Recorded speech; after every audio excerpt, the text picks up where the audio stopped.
up, peeps? I'm Abby with Double Jump Video Games, and I'm here with Kelsey. Hi! And today we're just holding some of our favorite games. our favorite DS games, yes. as girls. Princess on Ice. Of course. Hidden Disney Gem. Enchanting storybooks, yes. But we're here at Pink Gorilla in Seattle to kind of like talk about and share our experiences as owning like game stores and being girls that own game stores, which is not the norm in our area. I feel like we have a few exceptions, but a lot of the times when I'm talking to other video game store owners, it is a guy.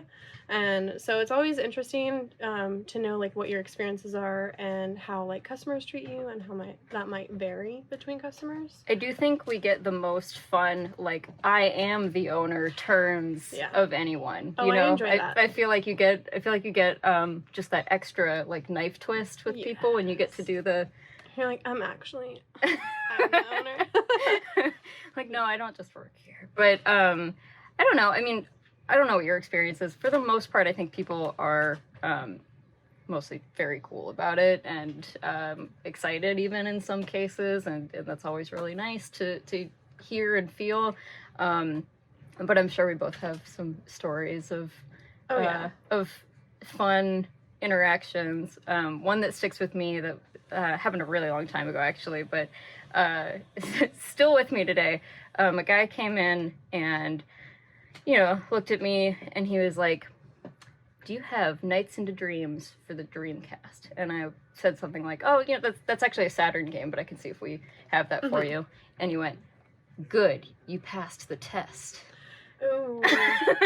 I've had that happen to me, and I'm just like, like, so you want me to look for this game for you or not? Like, yeah, and at that point, it's just like, are you wasting my time or my employees' time with like a test just because they're a girl, or like what's going on with that? That is so frustrating. I had something similar happen to me, and I was just like, oh yeah, it didn't come out on that console, and they're like, oh yeah, like, and they said like the same thing. They're like, you passed the test, and I was like, great, and I just like walked away. I was like, I can't deal with this today. It was a very stressful day. I want to have like a confetti popper for that. Like, sweet, bye, congratulations. So I had one experience with a customer, and it was actually it was very intriguing. It was a couple that came in, and a guy comes up to me and he's like, "Hey, I need this charger for this game or for this game console," and I was like, "Okay," and I'm about to tell him, and the girlfriend or wife is like, "She doesn't know anything. Ask one of the guys," and I was like, wow. And I'm very much of like, okay. And then I just walked away and I was like, I'm not gonna worry about this. I have other stuff to do. And I ended up, walking away, and it was one of my employees that I had just started probably like the day before that ended up helping them. And they ended up giving them the wrong charger. Not maliciously, not on purpose. No, you just, and then the person came back and the employee was just like, okay, actually, I don't really know a whole lot about DSs because we do teach and everybody learns when they work with us and stuff. So you need to ask her. She's the owner and she collects DS and 3DS stuff. And I was like, hey, like, how can I help you? Welcome back. And the girlfriend just kind of like was like, I'm gonna go back to the car. And I was like, okay. And then my employee was just like so like distraught. And I was like, it's okay. Mistakes happen. Like, we fixed it and everything. Yeah. But they were just like, wasn't that the person? I'm like, yes, it was.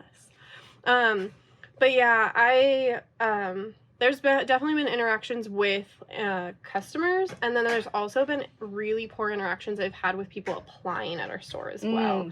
A lot of times we have had somebody apply and they fully expect like me to be hands off and just like on a register or something, and then I'm the one who's interviewing them because I'm the one that works hand in hand with them, and it's like, we have to vibe for you to work here. And so it's kind of astounding, like, the differences. We, you know, this day and age, people are really accepting and everything, but you run into that one exchange and you're just like, huh, and it sticks with you forever. And then you go home and you tell your friends and they're like, what the hell's going on? And yeah, it's rare, but it's also, like, it does happen. And I've definitely had some people, like, you know, someone who was a little weird in my DMs and then applied to the store, and it's like, well, you know, like... That's definitely happened as well. And then, like, I'm sure, like, the onslaught of, like, YouTube comments and everything, we get that a lot as well. And we had somebody who's just like, oh, yeah, like, you don't own the store. And I was like, no, I do. They're like, who's the weird blue-haired girl? And I was like, oh, I'm, one of the co-owners. And they're just like, you don't own the store. And I was like, I do. And they're like, well, you own it by marriage. And I was like, actually, I'm not married. So that's not how that works. But okay. But yeah, it just, that was a recent one, actually. And I was just like, alrighty. But it is always interesting, and I actually what I really like though is like when I go in to do like our licensing with like the county, is it's always a receptionist and she's like, you go, and she's always so encouraging. So it's always really awesome to hear people be like, oh, I didn't expect there to be like an owner that's a woman, and I'm just like, you can do it. And that's like the biggest thing is because I feel like a lot of girls are told that they're either like too tenacious and they're too aggressive, and that is how I got where I am today. So, oh, totally. Same and here. you have to be aggressive. Yeah. So. And I think when I first took over as one of the owners here, I didn't know any other female game store owners, and now I know like a handful, and I have no idea if it's like, coincidence or what, but like it certainly does feel like there's more. I think, yeah. I mean, there's a lot of women in the retro gaming hobby, and you don't have to be huge into collecting games to own a game store. But like, we're not getting filthy rich off of this, so like, you have to care about it a little bit, probably. Yeah, there has to be a bit of drive, and I think that goes to speak for other industries right now too. We're seeing, I have a lot of tattoos, and I have a lot of friends in the tattoo industry. We're seeing a lot of women take over the tattoo industry, which is phenomenal. And it's changing so much. I know nothing about tattoos, but is that like a Kat Von D influence or something? Not necessarily. A lot of what is happening is there's a lot of old school tattoo artists that are very much like gruff and like, crying's for babies kind of thing.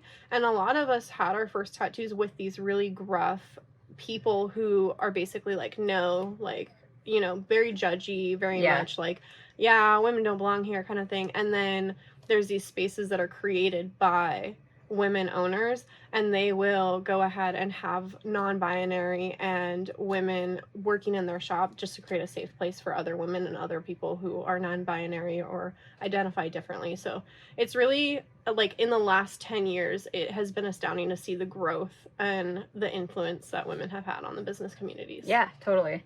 And we've, I think we both have had like interactions with other women business owners, and I know for me, every time I see another one pop up that I don't know, I'm like, oh my god, where are you? Like, let me come visit at some point. Like, we want to be friends? Yeah. And it's really it's fun to exchange stories, because you could not talk for like weeks or months at a time, and then you're like, you would never believe what happened today, and then you have this conversation and you get to laugh about it a little bit. Yeah, totally.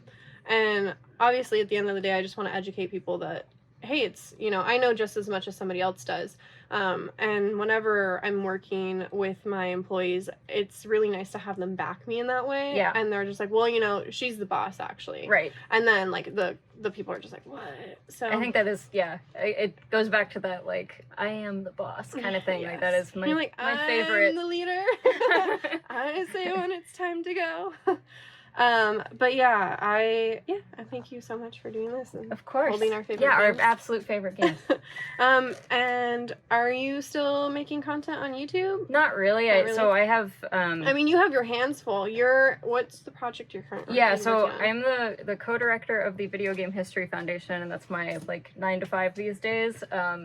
Still co-owner here, so I'm coming in after hours and on weekends and stuff, and, I mean, you probably know this life, like taking home the games and cleaning them in front of the TV and that sort of thing. So I'm still very much in this, but that keeps me pretty busy between the two. And then, can you tell us a little bit about your foundation that you're working on? Well, and you guys donated like $1,000 to us this year. We're like, I was like, we gotta do this, and he was like, yes, we do. And then he messaged you and everything. That's awesome. Yeah, thank you so much. Yeah. So basically, the Video Game History Foundation is a 501c3 nonprofit that will eventually stick in my brain. And our goal is basically to preserve, to educate, to teach video game history And we are a library and archive in Oakland, well, Emeryville, California, which is essentially Oakland.